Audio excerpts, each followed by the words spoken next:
I'm your co-host, Club. With me, as always, I have DJ Technology from Canada. Welcome, DJ, to the show for the very first time. Yeah, I'm nervous. I'm scared. I've never done this before. So we just talk? Is that what we do here? It's called a podcast, and it really just revolves around me. So as long as you're contributing to the conversation that I want to have, then we're golden. Host slash dictator. I want some of this. And with me, as always, I have LT from NYC. What's happening, LT? Doing all right, except I don't want to confuse the listeners. It's actually pronounced Canada, and Club was just having a little fun. Yeah. Don't worry. Well, I thought we'd mix things up today. Usually, we save our key segment, our only segment that people like, for the beginning. That's not true. Story time. They love the beginning to end powerfully awkward segment that we carry every Well, week. It's something. It's the continual segment that it's the only segment that we've been directly emailed about. So Fair enough. granted, there's the big segment where we just talk about things that are happening and the things we want to talk about in entertainment, and then there's LT story time that I don't really remember how it started. Maybe it was because you started rambling about a story. I don't know, but hey, we're here, and LT story time is happening now. St. Patty's Day 2017, remembered as the night I dodged a bullet. And the funny thing is that this isn't necessarily a New York story, because a lot of my LT story times are New York based, right? This could happen anywhere because of the night that St. Patty's Day is. It's full of drunks, it's full of vomit, it's full of loud people, and just and a lot of green. You know, that's basically St. Patty's wrapped up in a nutshell. So I get out of work. My shift that day was 4 to midnight. So I get out midnight, which is like the twilight of the drunkenness. Prime That's when it time. starts, you know? Oh yeah. People are usually indoors and drinking their ass off, and then at midnight they go to another bar, or they're too trashed to stay up and they just wobble home. So it's just a cavalcade of messiness when I get to the subway. I kind of roll my eyes and go, all right, and just get on the train, mind my own business, and get home all right, because I wanted nothing to do with it. I've been there, done that. I'm tired of drunk people. So I just wanted to get home. It's a long night at work, you know. So I wait for the subway, doors open up, and as soon as I almost step on, I see a giant puddle of vomit right underneath my foot. And it was more like it's like if you see a rat run across a platform, you kind of like jolt back. I was literally stunned at the amount. It was just like someone dropped a bucket in the doorway. I said, holy shit. I'm so glad that it didn't happen. I didn't slip. But if I were to put my foot down, slipped on that, I might have been, the next mud wrestling champion, because that shit was everywhere. I got fucked up. So that was the first bullet dodged. I said, okay, go to the other car. I get in there, I sit down. I'm just really happy because all the loud drunk people are like on one end of the subway, and I'm chilling by myself with some other lady, and we're just like sitting in the corner on opposite sides of each other. And I kind of like nod off because, again, it was a long fucking day lifting 50-pound boxes for hours on end. I'm like, I'm gonna nod off a little bit, which is my golden rule to never do. On a drunk night. You don't. On a don't nod regular off night. ever. Yeah. Yeah. It could be Wednesday afternoon. You don't close your eyelids for more than 3 seconds, let alone fucking midnight St. Patrick's Day. What about 11 a.m. on a Sunday? No. No. You've never been on a New York subway. Actually, I have, but not 11 a.m. on a Sunday. That's prime time for regrets to pop out because someone just left church or ditched church to kill somebody. On the subway, usually. I'm sorry, continue. I didn't That's mean to super go down dangerous time, Club. Crazy. I don't think so. Sunday 11 o'clock church, psycho. Yeah, everyone who goes to church. They're Fuck that. murderers. No, thank you. I got street smarts. So I sit down, I start nodding off, and out of nowhere, this one stop goes by, and I feel this thud next to me, and I'm like, oh, what the fuck was that? And of course, it's a drunk dude. But it's a drunk dude who was like apologetic after the fact, Okay. but not to the point of actually saying he was sorry, but more so kind of using the remaining muscle he has in his left arm to pick it up off his knee and kind of wave with like this limp wrist dangling. It's like when Deadpool hit Cyclops. Oh, no, it's not Cyclops. Fucking the big guy. Come on, help me out. Colossus. Slammed him with his fist, and his hand is just like dangling there, like T-Rex. That's what this guy did. He just kind of goes, eh. Raised his hand like sorry. It's like, I know he meant sorry because I've been drunk before, and that means sorry. You've been drunk before, LT? I have. Hey, you remember that couple beers I had the other night? A couple months ago. A couple months ago, the 2 beers that you had, and then you were completely just out of your mind. And you promised not to judge me ever on the air. Yeah, I won't judge you. The internet's not a place for judging. No, we'd never remember that for 19 episodes. Sophia better not bring it up either. Stinky little bitch. Anyway, sitting there, he's saying he's sorry. I go, whatever. I'm too tired to like give a fuck because he's still trying to mind his own business, just sitting next to me. And I'm kind of like, all right, I'll just be the tired asshole, and you'll be the drunk asshole, and we'll ride the train together for a bit. Now, here's a key move that happens in the state of drunkenness when you're at that level. First, in order to stop the vertigo, you sit down and you lean all the way forward so that your head is basically looking straight down to the ground, and you get lower and lower and lower. And when it's really bad, your face is just plastered to the concrete or the subway ground. That's when it's really bad. So this guy was still sitting down, which is okay, leaning all the way forward. But here comes the key move. He sits straight up and takes a deep breath and hits me again with his elbow. And then a good 10 seconds later, he does the little wave thing like he was sorry. So that's how fucked up he is. He just lost 10 seconds of his life. So he waves his little arms, and then he goes way back down in the same position. Now I know that he took that deep breath to tell himself mentally, you will not throw up. And then he went back down to hopefully stop the vertigo again. Now I know that right after that moment is when you're most likely to throw up. Like you're either not going to throw up or you're going to throw up. Yeah. And so I feel iffy, and I'm like, fuck, I'm tired. I'm going to get up anyway. So I get up. And here's the thing. Because I'm so sure that this was going to happen, I take out my phone.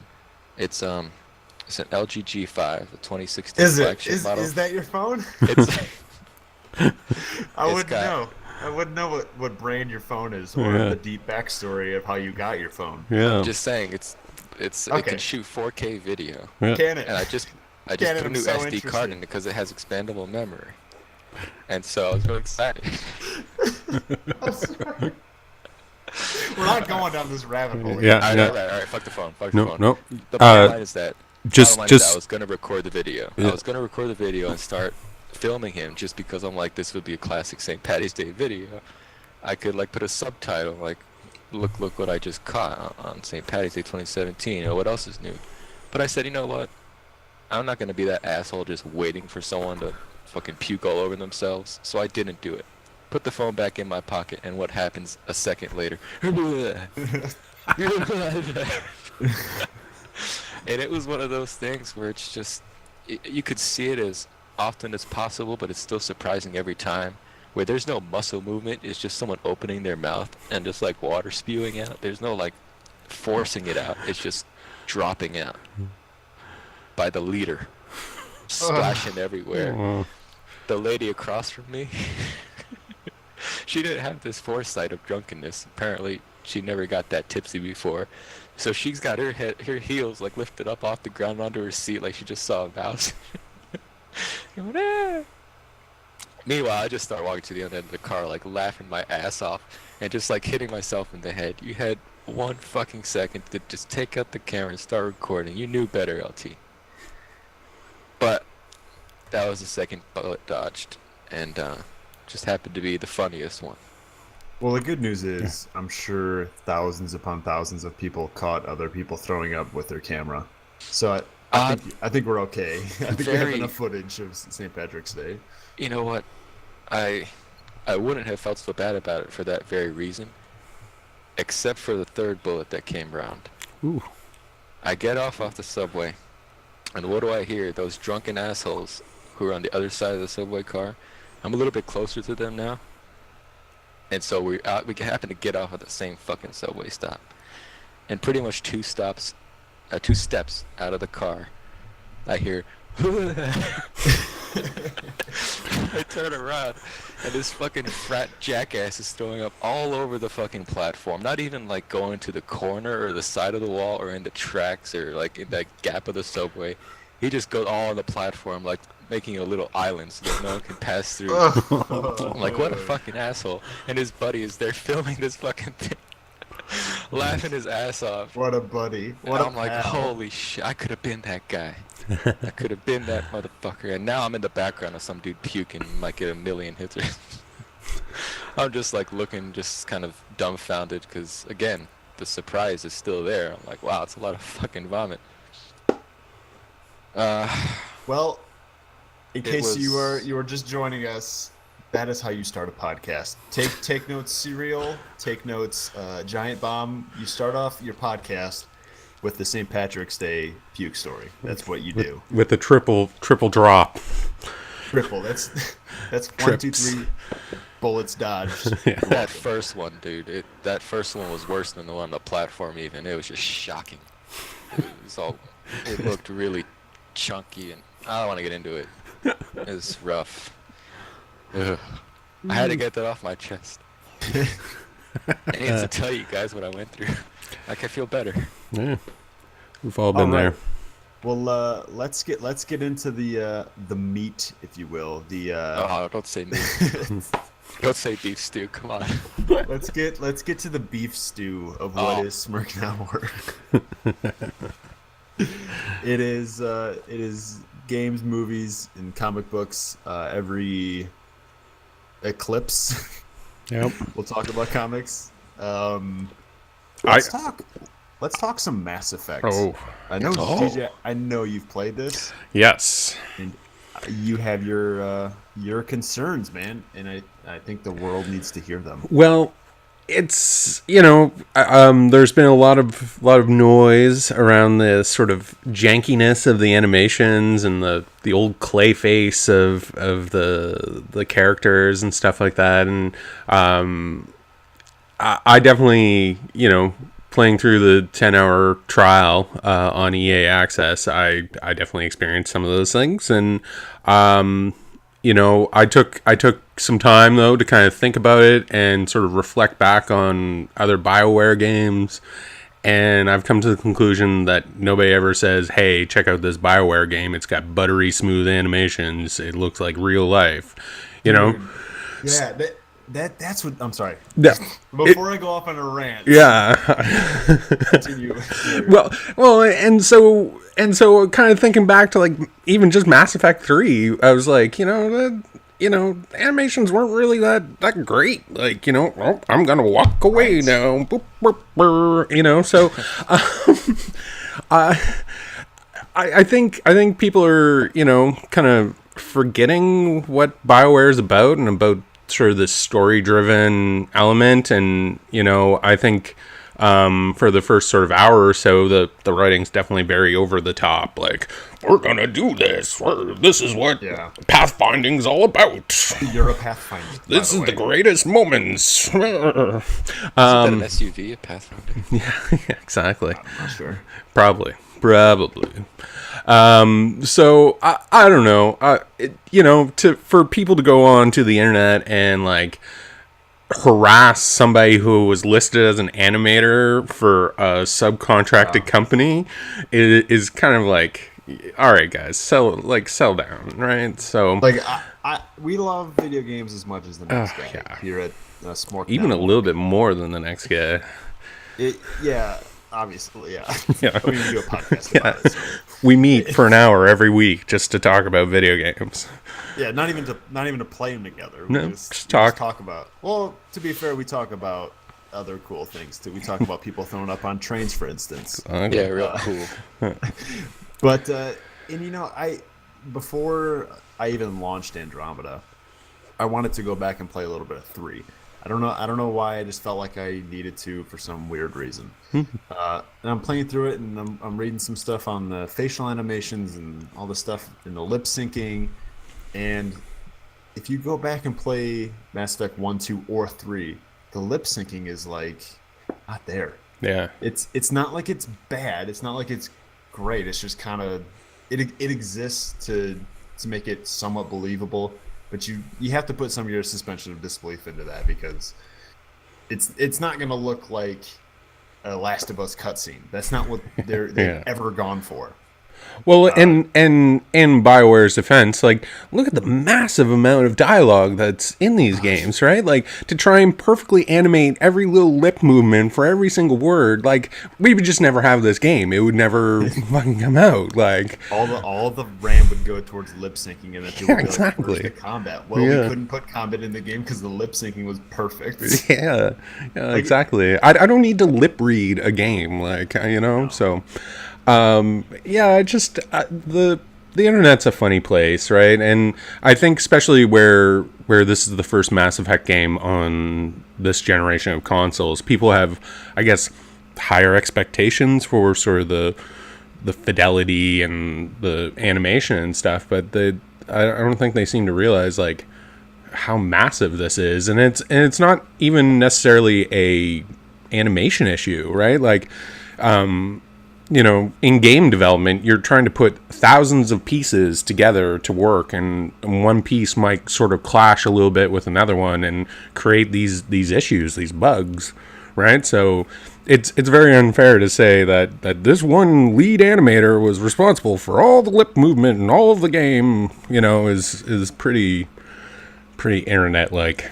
When you're dealing with science fiction and science fiction fans, you're talking about people with a hardcore belief that of teleportation and light travel and all these fancy things are within our grasp, and they have a few years and they can't get lips right, and it's frustrating to them, and they gotta let it out in an anonymous forum. In a hilarious, I hate you But Yeah. forum. It's so by writing very sexually aggressive tweets at a poor woman. Right. That's right. like, Good job, internet. what does your life come to if you're threatening people over a very minor part of this game? This game is absolutely gorgeous. It looks better than any Mass Effect game. It looks better than a lot of games on new gen consoles. And I just don't understand. Like, and I knew going into Andromeda that like there would be some issues because I've seen GIFs and whatnot of these. We've all seen the trailers, like. We've all seen we've all seen the poop walk GIF, and I say we all, as in like DJ and I have probably seen it. I think What's a poop walk? it's a guy doing a poop walk Yeah, Gross. as he's just running around. Like he it's supposed to he be looks like normal. he's smuggling brown coins in his back pocket. If you catch my drift. You crazy kids. Anyway, yeah. So I knew that going in, and yes, I experienced some of those things. I saw some of these weird like bugs or whatever, but like this game is massive in scale. There's so much going on. Why is it that we have to like focus on this one thing? Like, it wasn't even a huge deal to me, and I'm not super picky when it comes to graphics. I really could take or leave amazing graphics. As long as the gameplay is there and the gameplay's solid, I'm good to go. And in this game, the combat is fluid. It feels way more three-dimensional than most third-person shooters ever will, just because of the jumps and the side-to-side movement. Movement is great. So you're saying that the game really shouldn't be summarized with just like a singular effect, right? It should be more of a mass effect. Yes, thank you. That's exactly what I was going for. Yeah. I'm clever. Yeah. So like the combat's great. The story. Well, we'll get to the story.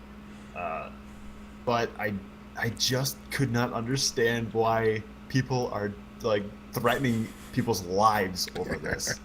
I will never comprehend it. And this happens every time a new game comes out when it's based on like an old franchise. You see it in Mass Effect Andromeda. You saw it in Halo 4, Halo 5, especially in Halo 5. Well, that's a different story. But we saw a little bit of it in Gears 4, not nearly as much. But every time a franchise gets rebooted or redone in some way, there's always this kind of stuff. And it just so happens with this game, it's for some reason taken to this lip syncing thing. Yeah. And facial animations, like Have you played Dragon Age? Like, they look like they're chewing carrots and trying to talk at the same time. Yeah, it's like I understand there should be a progression in technical achievement or whatever, but you went and played KOTOR. It had, and it's like one of the greatest games of all time. People still go back and play it, even with the graphical limitations to it. Pac-Man. And it's like, I'm playing it right now on my iPad.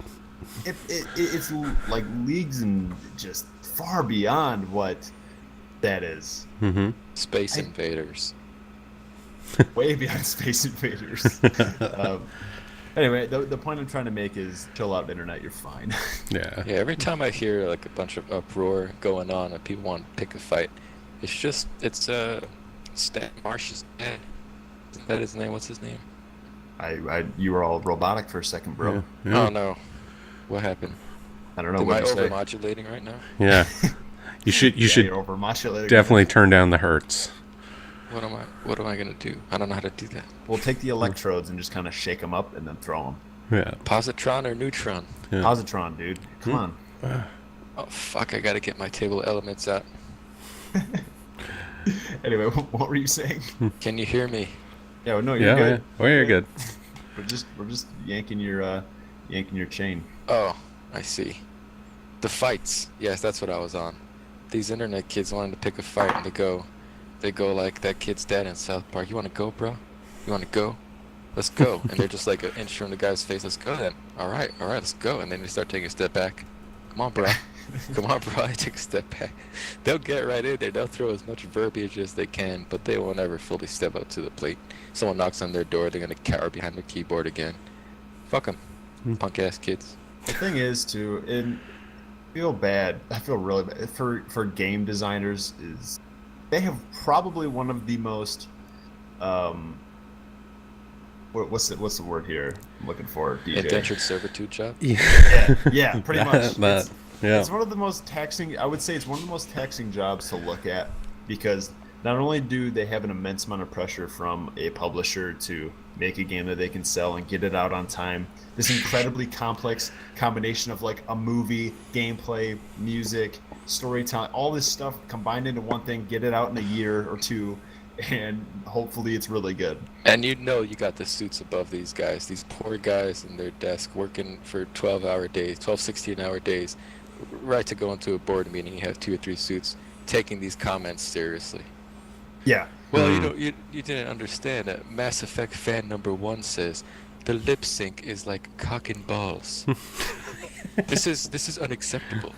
You know you have to fix this. Yeah, not only do you have the suit and ties breathing down their neck, and then you have us, right? This enormous fan base that will never ever be pleased, no matter how good you did on it. Yep. It's like, and then monetarily, I can't imagine it's very, very good for these guys. So this is a passion project for these people, first and foremost. Absolutely. It brings me to Shepard Fan 87. This game would be amazing if it didn't shit on everything. You have to fix this. Go fix it. You have 12 seconds. Yeah. Don't you understand? Well- This man's voice is imperative to our success. Imagine, working on a game for 3 years plus, depending on what part of the project you came in, if you were in like pre-production, stuff like that. And then just to have the internet say, fuck this ending. Like, I fucking hate it. Do it again. Like, Oh, dude. it's... And then they have to go and do it. Yeah, exactly. It's like man. it's like the internet is BioWare's abusive boyfriend that just like you're gonna make dinner, like During the move your making of lips that right, You've had people get married and have kids, and you had the older people have grandkids within those few years, and they're part of the team. And if they were to win an award, the whole family would be up there cheering and celebrating. But now they get death threats instead. Yeah, and you know what? And then you look at the other side. See all this negativity that can be poured out in an instant, like we've seen. But then you'll see people get tattoos of N7 on like their chest. Yeah. I know somebody who has an N7 tattoo on their chest. Wow. And you see Good people God. like Yep. you see people name their kids Shepherd, and see their kids have all this memorabilia of like Mass Effect, something that they have no understanding of. People spend hundreds of dollars on an edition of the game that's like don't really get a whole lot more extra, if I'm being honest. And you see this passion involved with the fan base. So like, and this is the internet, right? This is like you have hate and you have absolute love for a product, and it's what I love about games, including honestly, including the hate part, because I'd rather have the passion behind. And I'm not talking about death threats. Death threats are not cool at all. That's not what I'm saying. I'm saying the passion involved, like on the positive side, is far greater than you see in movies, aside from maybe like Star Wars or something like that. But even that is delved into games. You see what I'm saying? Because this is, I mean, I wouldn't be doing a podcast just on movies if we wouldn't have done this first on talking about video games, something that we thoroughly enjoy. And I've said this to DJ time and time again. I think it's the most powerful medium that exists right now. Are games. It's the most profitable, that's for sure. I mean, look at Call of Duty. It makes more money than. Yep. I don't know. It's the only hope they have for me to vote again. Make a video game out of it. I'll do it. Rock the vote, the game. See Right, myself here comes the sounding from joystick. see myself sounding from like a super nerd. I do think it's ridiculous that people get tattoos of N7 on their chest or Halo tattoos or whatever. But hey, man, I think it's cool. I think if you're in love with a character that much, go for it. It's not my body, but whatever. Maybe just put it on your pinky toe or something, so you Yeah. can just hack it off if need be. Right. Well, and I think that's where a lot of this fury sort of stems from, is that sorry, people are so invested in these universes, in these stories, right, that they feel that they own them now, right? Like this is my shepherd, you know. There are many shepherds like him, but this is mine, you know. So I think that's where people feel like the developers are doing this to me. They did this, like, you know, it's, you know, they made the ending like this. Yeah. And that's where like the immaturity comes in, where it's like, well, they did it on purpose. Yeah. Like I've seen so many threads on Halo Waypoint saying like 343 wants to ruin Halo. What? No, that's how they live. Guys. Yeah. That's where their money comes from. It's the sole reason the company's formed. making this game. Yeah. Do they want to ruin it? No, they don't want to ruin Halo. Like, it's just that immaturity that will step in and say like, "Oh, the animator sucks" and all this stuff. Like, They don't care. They don't care about the world. yeah, it's but on a positive note, I think that the game itself is really good. I don't think it's great. I think it's really good. Yeah. You know, it's not like it's starting this. It doesn't feel right now, and I'm not too far into the story, but it hasn't really hooked me yet. Mm-hmm.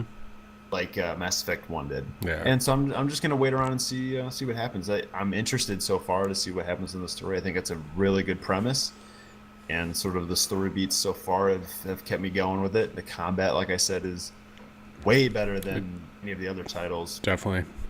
and it plays really nice. The gameplay is solid. My only sort of story concern is that they kind of use this Andromeda thing to sort of wipe the slate clean. You know what I'm saying? Like, it's still in the Mass Effect universe, but we don't have to worry about what Shepard did anymore. You know, so kind of.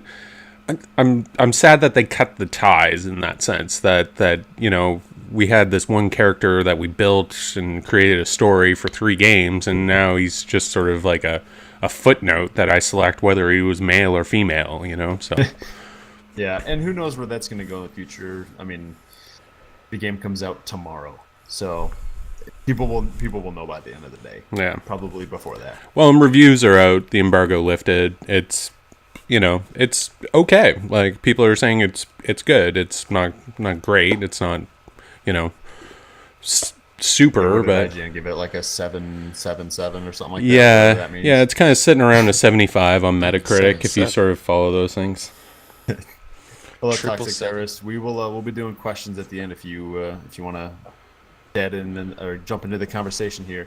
But so yeah, the story so far, you're enjoying it, DJ? Yeah, definitely. I think it's a good start to another sort of trilogy, even though they haven't expressly said that it's going to be a trilogy, but It's a trilogy. it's a I mean, trilogy.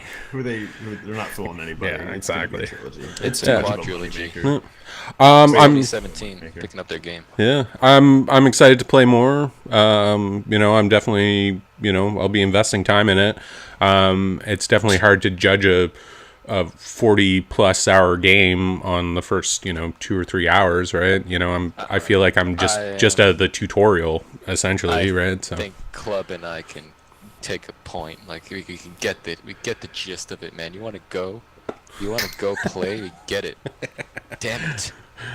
Just be a man and tell us you want to leave and put more hours in. We understand. See We you can guys. handle it. Oh man, how is it? How is the Don't fuck with our multiplayer? feelings.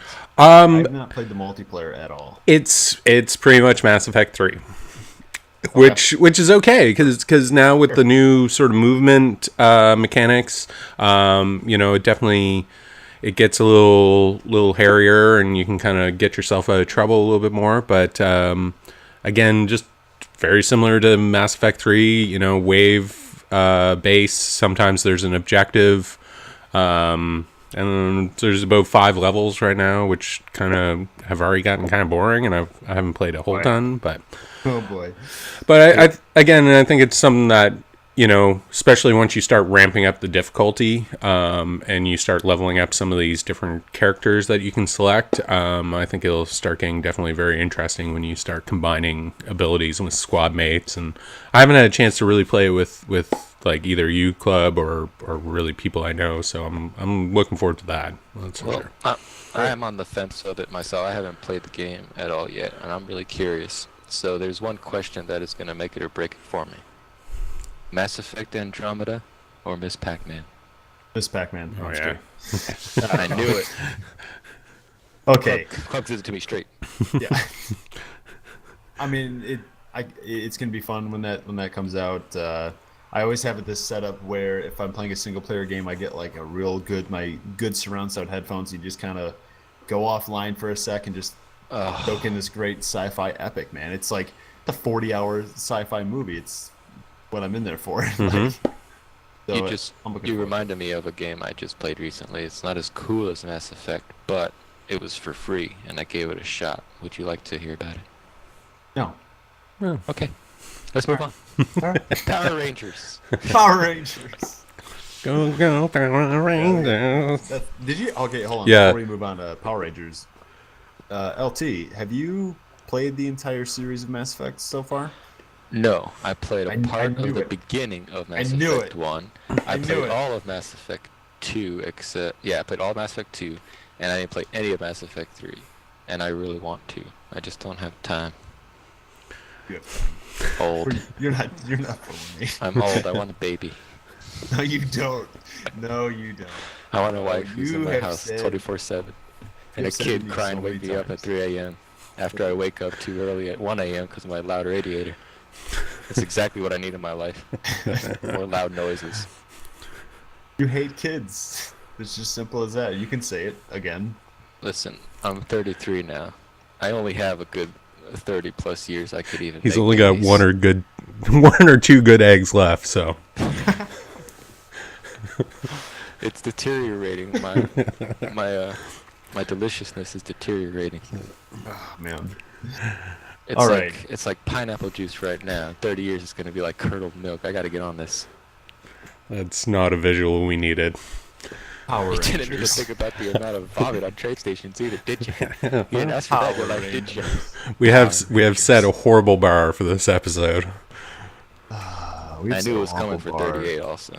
I felt it. Anyways, Power Rangers. Power Rangers. The movie has an embargo that has been lifted. That was the sentence. It's got a Metacritic score right now of 48. Oh, smack. Yeah. However, No, however. there are only 5 people who have reviewed it so far. Oh, shit. Alright.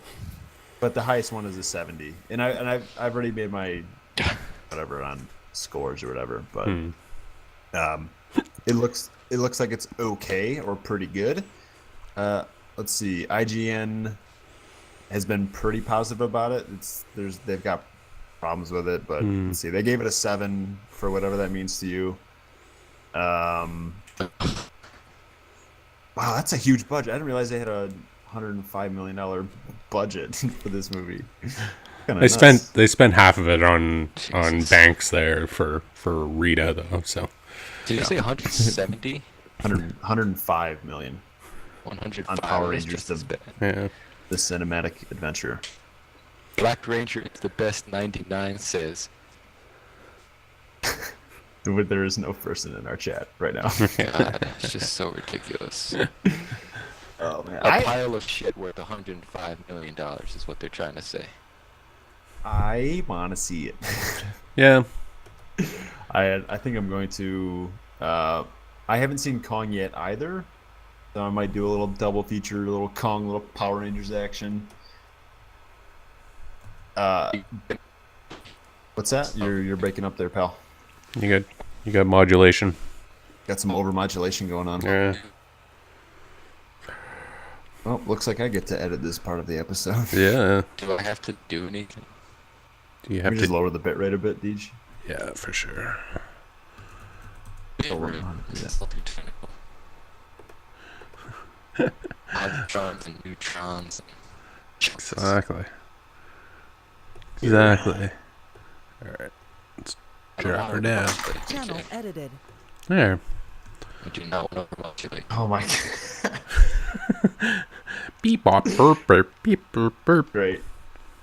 Is there anything else that we need to kind of talk about? I think I don't really have anything else. Are we gonna Layers of Fear. layer? I've What about Layers of downloaded Fear? and played Layers of Fear. And I could only get through about the first 15 minutes just go. So, because it scared the shit out of me with jump scares. And I realized I can't. This is a game that came out a while ago. You're still super robo. We might have to do something else here. Shit. Let me unplug and plug and see what happens. All right, let me read this guy from the chat. Real Stunt Panda. The first St. Patty's Day I actually remember was this time I was high as F on acid. I thought the trees were talking Nice. to me. That's also the last St. Patty's Day I remember. Yeah. Great. I've had nights like that. That's for sure. I wouldn't doubt that at all. Yeah. Yeah. Sounds like you and Real Stunt Panda would be really good friends. Ask this fella. Can you hear me? Kind of. No. Ask this stunt guy where he gets his stuff from. And can I have his phone number? But not to tell me in the chat because it's being monitored. Yeah. So, I don't know what to do about LT. He sounds like a robot. Yeah. No kidding. What do I do? I don't know, man. That sounds like you shouldn't do acid, though. That sounds like it's really bad for you. It's You can't enlightening. remember a day. Hmm. I don't know, but I'm not here to tell But you he what to he do, 'cause he it's could remember the day because he took acid. So right. So there's kind of a balance, right? You know, you gotta be kind of drunk and kind of high on St. Patty's Day sometimes. Maybe. I don't know. Can you hear me better right now? Yes. Yeah. He You know probably. what? I put on continuous transmission instead of voice activation detection. Interesting. So I'm going to keep it like that. You shouldn't modulate as much. Sounds like Real Stunt Panda should just write a book. Hmm. I love reading about psychedelic experiences. I would buy that. Stunt Panda, if you want a nickel or a dime coming your way, you write that book. It's all yours. That his number is 1-800 something something something. That he was really high. Yeah. Well, since we were having technical difficulties, I'm thinking we should probably call this one. I don't know what's going on. Yeah. But yeah, thanks for tuning in to Smirk Network episode number 38. Been me, Club. I got DJ here as always, and LT from NYC, aka Robot Man. Bye. We'll see you later. Hasta Bye, Stunt Panda. Roboto. Thanks for joining us, man. Sorry about the technical difficulties there. Don't apologize. They don't deserve that. Give us a follow. Hit the follow button.